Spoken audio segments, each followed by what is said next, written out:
নমস্কাৰ ডিজিটেল আসামলৈ আপোনালোক সকলোকে স্বাগতম জনাইছো কাৰেণ্ট এফেয়াৰ্ছৰ এটা নতুন সিৰিজ আমি ষ্টাৰ্ট কৰিব লৈছো বিশেষকৈ APSC Assam TET GT PGT recruitment exam এনে ধৰণৰ এক্সামছ বিলাকৰ বাবে এই সিৰিজটো যথেষ্ট সহায়ক হ'ব যেহেতু আমি উইকলি কাৰেণ্ট এফেয়াৰ্ছৰ ভিডিঅ'ত সকলোবিলাক আমি ডিসকাস কৰো গতিকে সেই ডিসকাস কৰা টপিক বিলাকৰ ওপৰতেই হ'ব কিন্তু ইয়াৰ কুৱেশ্যনৰ প্যাটাৰ্নটো বেলেগ হ'ব যেহেতু এপিএসসি হওক বা জিটিপিজিটি ৰিক্ৰুটমেণ্ট এক্সাম হওক এনে ধৰণৰ এক্সামছ বিলাকত কাৰেণ্ট এফেয়াৰ্ছ বিলাক ষ্টেটমেণ্ট বেছড हुदे গতিকে তেনেধৰণে আমি কুৱেশ্যনছ বিলাক আমি আলোচনা কৰিম গতিকে ইয়াৰ জৰিয়তে আপোনালোকৰ উইকলি কাৰেণ্ট এফেয়াৰ্ছ যিবিলাক আমি ডিসকাস কৰিছো তাৰ এটা প্ৰেক্টিছ আপোনালোকৰ হ'ব ঠিক আছে তো এইটো প্ৰেক্টিছ সেট 1 হয় আমি 10টা কুৱেশ্যন ইয়াত ডিসকাস কৰিম আসাম কাৰেণ্ট এফেয়াৰ্ছও থাকিব বা নৰ্থ ইষ্টৰো থাকিব বা নেশ্যনেল লেভেলৰো থাকিব ঠিক আছে সকলোবিলাক মিক্স থাকিব ইয়াতে সো কুৱেশ্যন প্যাটাৰ্নটো ঠিকই আছে নে আপোনালোকে জনাব কমেন্ট বক্সত বা কুৱেশ্যনৰ যেটো লেভেল এটো ঠিকই আছে নে আপোনালোকে জনাব তো এইখিনিতে মই কোৰ্স সম্পৰ্কে জনাব বিচাৰিছো যদি আপোনালোকে কাৰেণ্ট এফেয়াৰ্ছৰ ডিটেইল ষ্টাডি কৰিব বিচাৰে পিডিএফ কোৰ্সটো আপোনালোকে ল'ব পাৰে ইয়াত মান্থলি ই-বুকৰ লগতে ইম্পৰ্টেন্ট নোটছ বিলাক আপোনালোকে পাই থাকিব ৰেগুলাৰলি আপডেট হৈ থাকে প্ৰেক্টিছৰ বাবে আপোনালোকে মক টেষ্টও পাব তো ইয়াৰ ওপৰত জিটিপিজিটি ৰিক্ৰুটমেণ্ট এক্সামৰ বাবে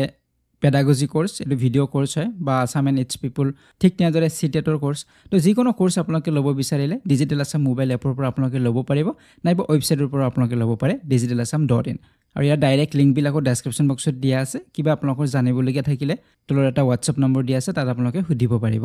ঠিক আছে তো আমি এতিয়া আৰম্ভ কৰিছো আজিৰ ভিডিঅ'তে প্ৰথম প্ৰশ্নটোলৈকে আহিছো প্ৰথম প্ৰশ্নটোত সুধিছে যে ৰিসেন্টলি জঙ্গাল বলহু দিৱস is observed Consider the following statements in respect to জঙ্গাল বলহু দিৱস যে হেহতিয়াকৈ জঙ্গাল বলহু দিৱস পালন কৰা হয়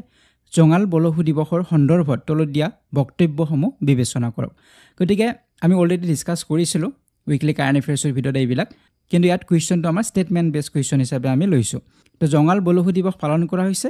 এই সন্দৰ্ভত তলত যিবিলাক ষ্টেটমেন্ট দিয়া আছে ইয়াৰ কোনটো শুদ্ধ হয় এটাও শুদ্ধ হ'ব পাৰে দুটাও শুদ্ধ হ'ব পাৰে তো এইটো আমি ক'ব লাগিব ঠিক আছে প্ৰথম ষ্টেটমেন্টত কৈছে যে জঙ্গাল বলহু দিৱস ইজ সেলিব্ৰেটেড অন জানুৱাৰী 3 গতিকে 3 জানুৱাৰী তাৰিখত ইয়া পালন কৰা হৈছিল বুলি কৈছে ফাৰ্স্ট ষ্টেটমেন্টত দ্বিতীয়টোত কৈছে যে it is celebrated as a mark of respect to the Tiwa king Jongal Balahu যে টিৱা ৰজা জঙ্গাল বলহুৰ প্ৰতি সন্মানৰ চিন হিচাপে ইয়াক পালন কৰা হয় সি নম্বৰত কৈছে CM performed bhoomi pujan for the Jongal Balahu tourist centre at Raha যে ৰহাস্থিত জঙ্গাল বলহু পৰ্যটন কেন্দ্ৰৰ বাবে মুখ্যমন্ত্ৰী ভূমি পূজন কৰিছে আৰু ডি নম্বৰত কৈছে it is celebrated as a mark of respect to the Kachari king Jongal Balahu যে কছাৰী ৰজা জঙ্গাল বলহুৰ প্ৰতি সন্মানৰ চিন হিচাপে ইয়াক পালন কৰা হয় গতিকে আৰু কোন কেইটা ষ্টেটমেন্ট শুদ্ধ হ'ব হেতু আমি ক'ব লাগে তো এই প্ৰথম যেটো ষ্টেটমেন্ট এটো শুদ্ধ হয় যে জঙ্গাল বলহু দিৱস সেলিব্ৰেট কৰা হৈছিল 3 জানুৱাৰী তাৰিখত সেলিব্ৰেট কৰা হৈছিল ঠিক আছে তো দ্বিতীয় যেটো ষ্টেটমেন্ট ইয়াতে কৈছে যে it is celebrated as a mark of respect of the Tiwa king Jongal Balahu এইটোও শুদ্ধ হয় যে টিৱা ৰজা এজন আছিল জঙ্গাল বলহু গতিকে তেওঁৰ যেটো সাহসিকতাক সন্মান জনাই এই টিৱা ৰজা জঙ্গাল বলহুৰ স্মৃতিত এই জঙ্গাল বলহু দিৱস পালন কৰা হয় 3 জানুৱাৰী তাৰিখত তেখেতে 1365 ৰ পৰা 1385 এডি লৈকে তেখেতে শাসন কৰিছিল ঠিক আছে তো এই দুটা ষ্টেটমেন্ট আমাৰ শুদ্ধ হল সি নম্বৰ যদি আহু আমি যে CM performed bhoomi pujan for the Jongal Balahu tourist centre at Raha তো এই সি নম্বৰ যেটো ষ্টেটমেন্টটো শুদ্ধ হয় যে এই বছৰ মুখ্যমন্ত্ৰী গৰাকীয়ে ভূমি পূজন কৰিছে জঙ্গাল বলহু টুৰিষ্ট চেণ্টাৰৰ বাবে কোট ৰহাত গতিকে নগাঁৱৰ ৰহাত অৱস্থিত জঙ্গাল বলহু গড় টুৰিষ্ট যেটো ডেষ্টিনেশ্যন নিৰ্মাণ কৰা হ'ব তাৰ বাবে 100 কোটি টকা চেংচন কৰা হৈছে গতিকে ইয়াৰ ভূমি পূজন ৰিসেন্টলি আমাৰ অনুষ্ঠিত হৈ গৈছে তো এইটো আমাৰ ষ্টেটমেন্ট কি হল শুদ্ধ হল আৰু ডি নম্বৰত আমাক কৈছিলে যে তেখেত কছাৰী ৰজা হয় তো যেহেতু আমি পালোৱে অলৰেডি টিৱা ৰজা হয় তেখেত গতিকে কছাৰী ৰজাটো হ'বই নোৱাৰে তো এইটো ষ্টেটমেন্ট আমাৰ ভুল হ'ব গতিকে এ বি আৰু সি আমাৰ শুদ্ধ হ'ব আৰু আমাৰ উত্তৰটো হ'ব অপচন নম্বৰ 3 হ'ব এ বি এণ্ড সি ঠিক আছে তো এনে ধৰণে প্ৰশ্নবিলাক আহিব আৰু এনে ধৰণে আমি বিষয়বিলাক অলপ ডিটেইলছত জানিব লাগিব এনে ধৰণৰ এক্সামছ বিলাকৰ বাবে ঠিক আছে তো এতিয়া আমি নেক্সট কুৱেশ্যনলৈকে আহিছো কুৱেশ্যন নম্বৰ 2 লৈকে recently Sidonyi festival is celebrated Consider the following statements in respect to Sidoi festival. যে হেউতিয়াকৈ সিডই উৎসৱ পালন কৰা হৈছে সিডই উৎসৱৰ সন্দৰ্ভত তলত দিয়া বক্তব্যসমূহ বিবেচনা কৰক তো ইয়াতে আমাক সুধিছে সিডই উৎসৱৰ কথা সুধিছে গতিকে এই সিডই উৎসৱ ইয়া জানুৱাৰী মাহত পালন কৰা হৈছিল এই বিষয়ে আমি আলোচনা কৰিছিলো গতিকে এই উৎসৱ সন্দৰ্ভত তলত কেইটামান ষ্টেটমেন্ট দিছে কোনটো শুদ্ধ হয় আমি ক'ব লাগে তো প্ৰথম ষ্টেটমেন্টত কৈছে যে Sidonyi is a major festival of Tagin community যে টাগিন সম্প্ৰদায়ৰ এক প্ৰধান উৎসৱ হয় দ্বিতীয়তে কৈছে Sidonyi is a major festival of Apatani community, যে আপাটানি সম্প্ৰদায়ৰ এক প্ৰধান উৎসৱ হয়। চিত কৈছে Tagin refers to a tribe of Arunachal Pradesh, যে তাগিন বুলিলে অৰুণাচল প্ৰদেশৰ এটা জনগোষ্ঠীক বুজায়। আৰু ডিত কৈছে Tagin refers to a tribe of Meghalaya, যে মেঘালয়ৰ জনগোষ্ঠীক বুজায়। তো ইয়াৰে ডেফিনেটলি দুটা ষ্টেটমেণ্ট আমাৰ শুদ্ধ হ'ব পাৰে। তো এতিয়া কোনকেইটা শুদ্ধ হয় আমি সেইটো ওলাব লাগিব। তো ইয়াৰ উত্তৰটো হ'ব আমাৰ অপশ্যন নম্বৰ 2 হ'ব এ এণ্ড চি অনলি, যে এটো শুদ্ধ হয় আৰু চিটো শুদ্ধ হয়, যে চিডৈ মেজৰ ফেষ্টিভেল হয় তাগিন যিটো কমিউনিটি হয় তাগিন কমিউনিটিৰ। আৰু তাগিন বুলি ক'লে এটা ট্ৰাইব হয়, এটা জনগোষ্ঠী হয়, অৰুণাচল প্ৰদেশৰ হয়, মেঘালয় নহয়, অৰুণাচল প্ৰদেশৰ এটা জনগোষ্ঠী তাগিন কমিউনিটি। তেওঁলোকে এই উৎসৱ পালন কৰে, তেওঁলোকৰ প্ৰধান উৎসৱ হয়। গতিকে 6 জানুৱাৰী তাৰিখত ইয়াৰ পালন কৰা হৈছিলে। তো ইয়াৰ উত্তৰটো হ'ব অপশ্যন নম্বৰ 2 হ'ব। ঠিক আছে, তো এতিয়া নেক্সট কুৱেশ্যনলৈকে আহিছোঁ, কুৱেশ্যন নম্বৰ 3 লৈকে। সো ইয়াতে সুধিছে consider the following statements in respect to শিল্পী বঁটা 2023, যে শিল্পী বঁটা 2023 সন্দৰ্ভত তলত দিয়া বক্তব্যসমূহ বিবেচনা কৰক। গতিকে ইয়াত 2023 বুলি কোৱা হৈছে এইকাৰণে কাৰণ বঁটা 2023 হয়, কিন্তু 24 দিয়া হৈছে। গতিকে ইয়াত কনফিউজন হ'ব নালাগে, 24 হয়, 24 দিয়া হৈছে, জানুৱাৰী মাহত দিয়া হৈছিলে, কিন্তু 2023 হয়, এইকাৰণে শিল্পী বঁটা 2023 বুলি প্ৰশ্নত দিয়া হৈছে। এতিয়া এই শিল্পী বঁটাৰ ওপৰত তলৰ কোনটো ষ্টেটমেণ্ট শুদ্ধ হয় সেইটো আমাক সুধিছে। তো প্ৰথম ষ্টেটমেণ্টত কৈছে যে artist award 2023 conferred on eminent artist Manisha Hazarika. গতিকে বিশিষ্ট শিল্পী মনীষা হাজৰিকাক প্ৰদান কৰা হৈছিলে 2023 শিল্পী বঁটা। দ্বিতীয় ষ্টেটমেণ্টত কৈছে যে artist award 2023 conferred on eminent artist Ramen Choudhury, যে ৰমেন চৌধুৰীক প্ৰদান কৰা হৈছিলে বুলি কৈছে। আৰু চি নম্বৰত কৈছে on the occasion of Shilpi Divas Shilpi award is given to the artist every year, যে শিল্পী দিৱস উপলক্ষে প্ৰতি বছৰে শিল্পী বঁটা প্ৰদান কৰা হয়। তো ইয়াৰে কোনকেইটা ষ্টেটমেণ্ট শুদ্ধ হয়? তো ষ্টেটমেণ্ট আমাৰ শুদ্ধ হয়, অপশ্যন নম্বৰ এ শুদ্ধ হয়, যে এইবাৰ যি শিল্পী বঁটা দিয়া হৈছে মনীষা হাজৰিকাই লাভ কৰিছে। গতিকে দ্বিতীয় যিটো ষ্টেটমেণ্ট এইটো আমাৰ শুদ্ধ নহয়, যে ৰমেন চৌধুৰী। গতিকে ৰমেন চৌধুৰী শিল্পী সন্মান লাভ কৰিছিলে। তো ইয়াতো আমাৰ কনফিউজন হয়, আমি অলৰেডি ডিছকাছ কৰিছিলোঁ এইবিলাক কথা, যে শিল্পী বঁটা বুলি ক'লে মনীষা হাজৰিকা হ'ব, আৰু শিল্পী সন্মান বুলি যদি কয় তেনেহ'লে ৰমেন চৌধুৰী হ'ব। তো এই বিষয়ে আমি আগত আলোচনা কৰিছিলোঁ, কিন্তু আমাক ইয়াত শিল্পী বঁটাৰ কথা সুধিছে। তো এইটো আমাৰ অপশ্যন শুদ্ধ নহয়। আৰু চি নম্বৰ যিটো কৈছিলে যে শিল্পী দিৱস উপলক্ষে ইয়াক দিয়া হয়, এইটো শুদ্ধ হয়, অপশ্যন নম্বৰ চিটো শুদ্ধ হয়। গতিকে আমাৰ উত্তৰ হ'ব ইয়াতে অপশ্যন নম্বৰ 2 হ'ব এ এণ্ড চি অনলি। গতিকে এ আৰু চি এই দুটা ষ্টেটমেণ্ট আমাৰ শুদ্ধ হয়। গতিকে আমাৰ শিল্পী দিৱস 17 জানুৱাৰী তাৰিখত শিল্পী দিৱস পালন কৰা হয়। এই বছৰ 74 ডেথ এনিভাৰ্চেৰী আছিলে, মৃত্যু বাৰ্ষিকী জ্যোতিপ্ৰসাদ আগৰৱালাৰ, ৰূপকোঁৱৰ জ্যোতিপ্ৰসাদ আগৰৱালাদেৱৰ। গতিকে তেখেতৰ এই মৃত্যু দিনটোত আমাৰ শিল্পী দিৱস হিচাপে পালন কৰা হয় প্ৰতি বছৰে 17 জানুৱাৰী তাৰিখত। তো এইখিনি কথা আমি সকলোৱেই জানো। এতিয়া সেই দিৱস উপলক্ষে বা সেই দিৱসৰ লগত সংগতি ৰাখি এই এৱাৰ্ড দিয়া হয়, শিল্পী বঁটা দিয়া হয়। আৰু এইবাৰ কোনে লাভ কৰিছিলে? মনীষা হাজৰিকা। তো ইয়াৰ ওপৰত আন কিছুমান এৱাৰ্ডো দিয়া হৈছিলে, তো আমি এই বিষয়ে আলোচনা অলৰেডি কৰিছোঁ। তো সেইখিনিও আপোনালোকে মনত ৰাখিব। গোপীনাথ বৰদলৈ এৱাৰ্ড দিছিলে, কৃষ্ণকান্ত সন্দিকৈ বঁটা, চুকাফা বঁটা। তো এইবিলাক যি এৱাৰ্ড আছিলে ইয়াৰ লগত আমি অলৰেডি ডিছকাছ কৰি আহিছোঁ। তো এইবিলাক আপোনালোকে চাব লাগিব, এইবিলাকৰ ওপৰতো প্ৰশ্ন সুধিব পাৰে। ঠিক আছে, এতিয়া আমি নেক্সট কুৱেশ্যনলৈকে আহিছোঁ, কুৱেশ্যন নম্বৰ 4লৈকে। ইয়াতে সুধিছে Kaziranga national park of Assam recently completed 50 years, consider the following statements regarding this, যে কাজিৰঙা নেশ্যনেল পাৰ্কে ৰিচেণ্টলি 50 বছৰ সম্পূৰ্ণ কৰিছে। গতিকে ইয়াৰ ক্ষেত্ৰত তলৰ কোনটো ষ্টেটমেণ্ট শুদ্ধ হ'ব সেইটো হৈছে প্ৰশ্ন। আৰু ইয়াৰ ষ্টেটমেণ্ট কেইটা হৈছে Kaziranga national park establish in 11 February 1974 under the wild life protection act 1972। যে প্ৰথম ষ্টেটমেণ্টত আমাক কৈছে যে বন্যপ্ৰাণী সুৰক্ষা আইন 1972ৰ অধীনত 1974 11 ফেব্ৰুৱাৰীত কাজিৰঙা ৰাষ্ট্ৰীয় উদ্যান হিচাপে ইয়াক স্থাপন কৰা হৈছিলে। তাৰ পিছৰ পইণ্টটোত কোৱা হৈছে designated as a world heritage site by UNESCO in 1984। তো ইয়াৰে কোনটো ষ্টেটমেণ্ট আমাৰ শুদ্ধ হ'ব? তো ইয়াৰ উত্তৰটো হ'ব অপশ্যন নম্বৰ এ হ'ব। এ যিটো ষ্টেটমেণ্ট এইটো শুদ্ধ হয়, যে কাজিৰঙা নেশ্যনেল পাৰ্ক হিচাপে ইয়াক এষ্টাব্লিছ কৰা হৈছিলে 1974 11 ফেব্ৰুৱাৰী তাৰিখত। ফৰেষ্ট ৰিজাৰ্ভ হিচাপে ইয়াক ডিক্লেয়াৰ কৰা হৈছিলে 1905ত, আৰু ৱাইল্ড লাইফ চেংচুৰী হিচাপে 1950ত, 1950ত, আৰু কাজিৰঙা নেশ্যনেল পাৰ্ক হিচাপে 1974ত। আৰু কোনখন এক্টৰ আণ্ডাৰত? সেইটো হৈছে ৱাইল্ড লাইফ প্ৰটেকশ্যন এক্ট 1972ৰ আণ্ডাৰত। তো এইবিলাক পইণ্টছটো আমি জানিব লাগিব। ঠিক আছে, তো এই ষ্টেটমেণ্টটো আমাৰ কি আছিলে? শুদ্ধ আছিলে। আৰু যিটো দ্বিতীয় ষ্টেটমেণ্ট কৈছে এইটো ভুল, যে ৱৰ্ল্ড হেৰিটেজ চাইট হিচাপে বিশ্ব ঐতিহ্য ক্ষেত্ৰ হিচাপে স্বীকৃতি লাভ কৰিছে ইউনেস্কোৰ দ্বাৰা, কিন্তু 1984ত নহয় 1985ত লাভ কৰিছিলে। গতিকে এইটো ষ্টেটমেণ্ট আমাৰ কি হৈ আছে? ৰং হৈ আছে। গতিকে উত্তৰ কি হ'ব? আমাৰ অপশ্যন নম্বৰ 1 হ'ব, এ অনলি হ'ব। ঠিক আছে, তো নেক্সট এতিয়া কুৱেশ্যনলৈকে আহিম, কুৱেশ্যন নম্বৰ 5লৈকে। ইয়াতে সুধিছে consider the following with reference to the PMAY scheme গতিকে PMAY আঁচনিৰ উল্লেখ কৰি তলত দিয়া কথাবোৰ বিবেচনা কৰক গতিকে ইয়াত আমাৰ প্ৰধানমন্ত্ৰী আৱাস যোজনাৰ কথা কৈছে তো এই স্কিমৰ ওপৰত বেছ কৰি আমি স্টেটমেন্ট কিটা চাব লাগিব আৰু কোনটো উত্তৰ হ'ব আমি ক'ব লাগিব যে প্ৰথম স্টেটমেন্টত কৈছে it was launch in 2014 two provide affordable housing to the urban and rural পুৱাৰ যে চহৰ আৰু গ্ৰাম্য দৰিদ্ৰ লোকসকলক সুলভ মূল্যৰ গৃহ প্ৰদানৰ বাবে 2014 চনত আৰম্ভ কৰা হৈছিল এই আঁচনিখন দ্বিতীয়তে কোৱা হৈছে it provides financial assistance 1.8 lakh for the construction of house in hilly areas and difficult terrains যে পাহাৰীয়া অঞ্চল আৰু কঠিন ভূখণ্ডৰ ঘৰ নিৰ্মাণৰ বাবে 1.8 লাখ টকাৰ আৰ্থিক সাহায্য প্ৰদান কৰা হয়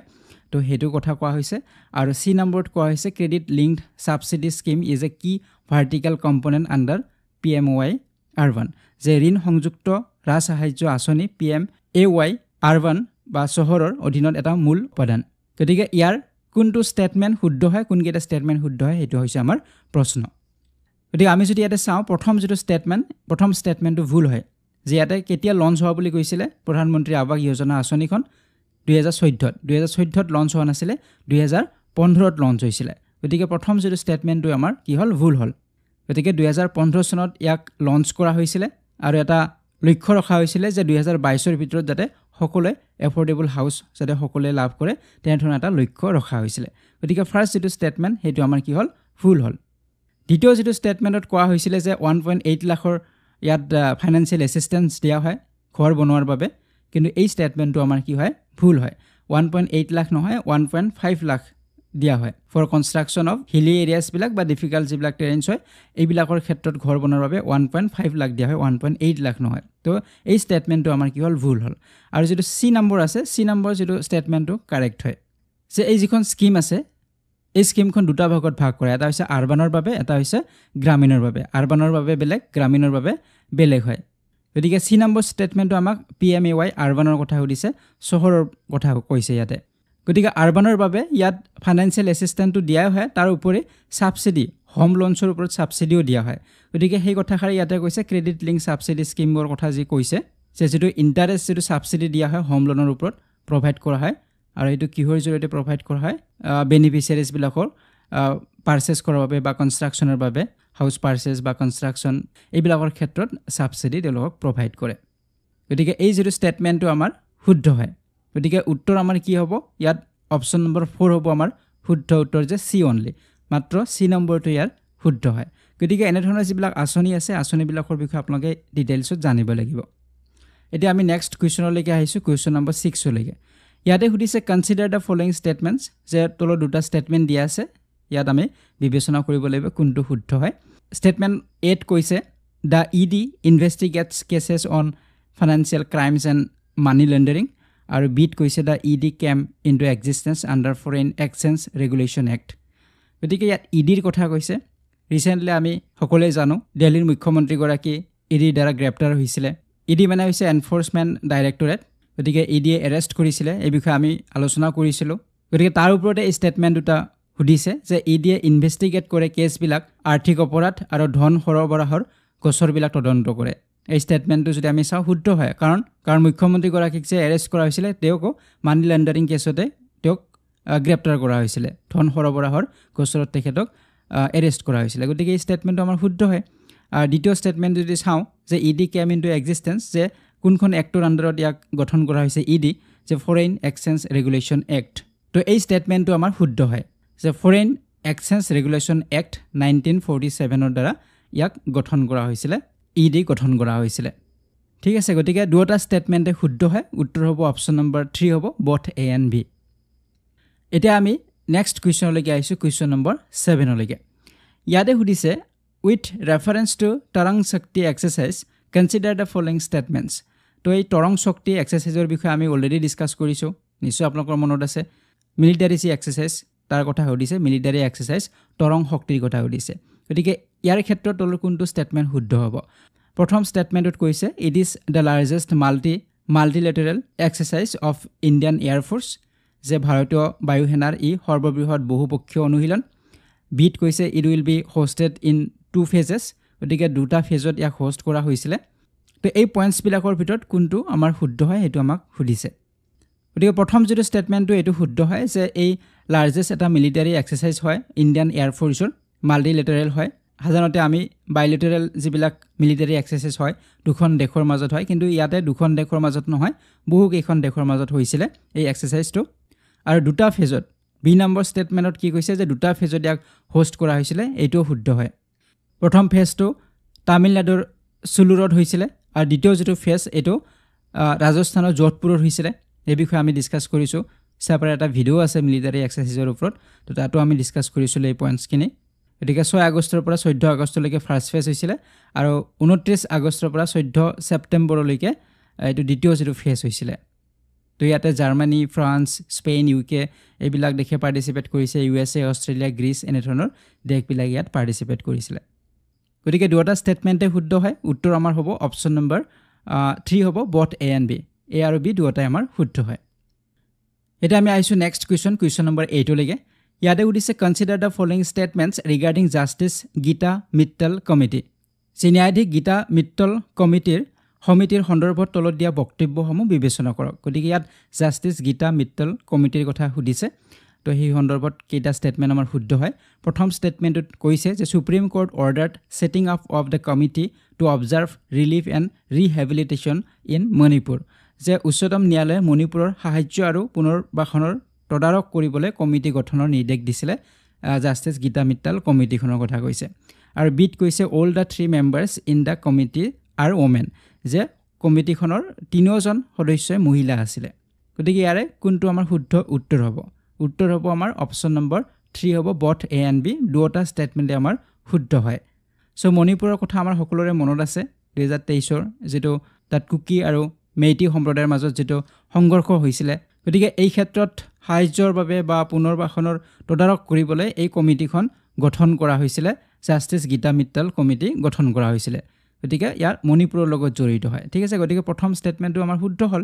আৰু দ্বিতীয় ষ্টেটমেন্টত কৈছে তিনি গৰাকী ইয়াৰ মেম্বাৰ আছিল এই কমিটিখনৰ আৰু এই তিনিগৰাকী মেম্বাৰে কিন্তু মহিলা আছিল তিনিগৰাকী মহিলা আছিল হাই কোৰ্টৰ জাজ আছিল তিনিগৰাকী গতিকে তেওঁলোকৰ দ্বাৰা গঠন কৰা হৈছে গতিকে তেওঁলোকে ৰিপৰ্ট দাখিলও কৰিছিল তাৰ ওপৰত তেওঁলোকৰ যেটো কাৰ্যকাল এটো এক্সটেন্ড কৰা হৈছিল 6 মান্থৰ বাবে এক্সটেন্ড কৰা হৈছিল গতিকে সেই কাৰণে এটো নিউজত চৰ্চা হৈছিল তো সেই কাৰণে আমি এই প্ৰশ্নটো ডিসকাস কৰিছো গতিকে জাস্টিস গীতা মিত্তল কমিটিৰ বিষয়ে আপোনালোকে খিনি ইনফৰমেশন মনত ৰাখিব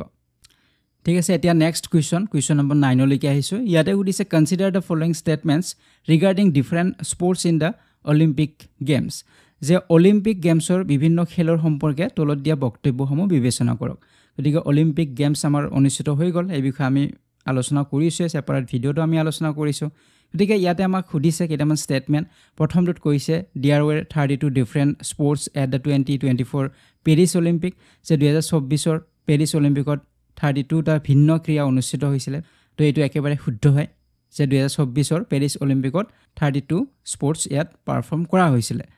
বি নম্বৰত কৈছে wushu is introduced as a new sport at this year's Olympic যে এইবাৰ অলিম্পিকত উছুক নতুন খেল হিচাপে প্ৰৱৰ্তন কৰা হৈছে বা অন্তৰ্ভুক্ত কৰা হৈছে গতিকে এই বছৰ অলিম্পিকত কেইবাটাও নতুন খেল ইন্ট্ৰোডিউস কৰা হৈছে অন্তৰ্ভুক্ত কৰা হৈছে এই বিষয়ে আমি অলৰেডি ডিসকাস কৰিছিল গতিকে ইয়াতে উছুৰ কথা কৈছে কিন্তু এইটো শুদ্ধ নহয় উছু ইন্ট্ৰোডিউস কৰা নাই অলৰেডি আমাৰ উছু আছে আগৰ পৰাই এইবাৰ কি ইন্ট্ৰোডিউস কৰিছিল নিশ্চয় আপোনালোকৰ মনত আছে স্টেক বোৰ্ডিং আছিল স্পৰ্ট ক্লাইম্বিং আছিল সাৰ্ফিং আছিল ব্ৰেকিং আছিল তো এইবিলাক নতুন খেল ইন্ট্ৰোডিউস হৈছিল তো এই বিষয়ে আমি অলৰেডি ডিসকাস কৰিছো এইবিলাক তো ইয়াতে আমাৰ তেতিয়া হলে উত্তৰ কোনটো হ'ব অপচন নম্বৰ 1 হ'ব A only হ'ব কাৰণ A টো শুদ্ধ হয় B টো আমাৰ শুদ্ধ নহয় ঠিক আছে তো আপোনালোকে অলিম্পিক্সৰ যিবিলাক আমাৰ অলৰেডি ভিডিও আছে সেইবিলাক আপোনালোকে চাব ডিটেইলছ বিলাক আপোনালোকে জানিব লাগিব তো এতিয়া আমি লাষ্ট কোৱেশ্চনটো লৈকে আহিছো কোৱেশ্চন নম্বৰ 10 লৈকে ইয়াতে সুধিছে what is the primary objective of the আদি মহোৎসৱ 2024 যে আদি মহোৎসৱ 2024ৰ প্ৰধান উদ্দেশ্য কি যে আদি মহোৎসৱ পালন কৰা হৈছিল তো ইয়াৰ প্ৰধান উদ্দেশ্য কি হেতু হৈছে প্ৰশ্ন তো ইয়াৰে যেকেটা ষ্টেটমেন্ট দিয়া হৈছে তো ইয়াৰ শুদ্ধ যেটো ষ্টেটমেন্ট হ'ব অপচন নম্বৰ বি টো হ'ব to showcase the rich diversity of India's tribal heritage যে ভাৰতৰ জনজাতীয় ঐতিহ্যৰ চহকী বৈচিত্ৰ্য প্ৰদৰ্শন কৰা তো উত্তৰ আমাৰ অপচন নম্বৰ 2 হ'ব বি অনলি হ'ব অকল বি নম্বৰটো আমাৰ ইয়াতে শুদ্ধ হয় যে ভাৰতৰ জনজাতীয় যি ঐতিহ্য এই যেটো মহোৎসৱটো আদি মহোৎসৱ জনজাতীয় এটা মহোৎসৱ হয় ট্ৰাইবেল এটা ফেষ্টিভেল হয়, নেশ্যনেল ট্ৰাইবেল ফেষ্টিভেল হয় এইটো। গতিকে ফেব্ৰুৱাৰী মাহত ইয়াক পালন কৰা হৈছিলে 10 ফেব্ৰুৱাৰীৰ পৰা 18 ফেব্ৰুৱাৰীলৈকে নিউ দিল্লীত পালন কৰা হৈছিলে। নেশ্যনেলি ইয়াক পালন কৰা হৈছিলে নেশ্যনেল ট্ৰাইবেল ফেষ্টিভেল হিচাপে আদি মহোৎসৱ। গতিকে ইয়াৰ যিটো মূল উদ্দেশ্য সেইটোৱে যে আমাৰ ইণ্ডিয়াৰ যে ট্ৰাইবেল যে হেৰিটেজ আছে, এই হেৰিটেজবিলাক বা যিটো ৰিচ ডাইভাৰ্চিটি সকলোৰে বেলেগ বেলেগ হয়, বৈচিত্ৰতা আছে, তো সেইবিলাক যাতে দেখুৱাব পাৰে তাৰ কাৰণে এই নেশ্যনেল ট্ৰাইবেল ফেষ্টিভেল আদি মহোৎসৱ পালন কৰা হৈছিলে। তো ইয়াত উত্তৰ আমাৰ অপশ্যন নম্বৰ 2 হ'ব। তো এনেধৰণৰ কুৱেশ্যনছবিলাক আমি চাব লাগিব বা এনেধৰণে আমি ডিটেইলছত বিষয়বিলাক আলোচনা কৰিব লাগিব। তো নেক্সট ভিডিঅ'ত আমি আন কিছু কুৱেশ্যন ডিছকাছ কৰিম। ভিডিঅ'টি কেনে পালে বা কুৱেশ্যন পেটাৰ্ণটো ঠিকে আছেনে নাই আপোনালোকে জনাব। আৰু আপোনালোকে যদি কাৰেণ্ট এফেয়াৰ্ছৰ কোৰ্চটো ল'ব বিচাৰে লিংক ডেছক্ৰিপশ্যন বক্সত আছে, এবাৰ চেক কৰিব পাৰে। ঠিক আছে, তো পৰৱৰ্তী ভিডিঅ'ত পুনৰ লগ পোৱাৰ আশাৰে ভিডিঅ'টিৰ পৰা বিদায় লৈছোঁ। ধন্যবাদ।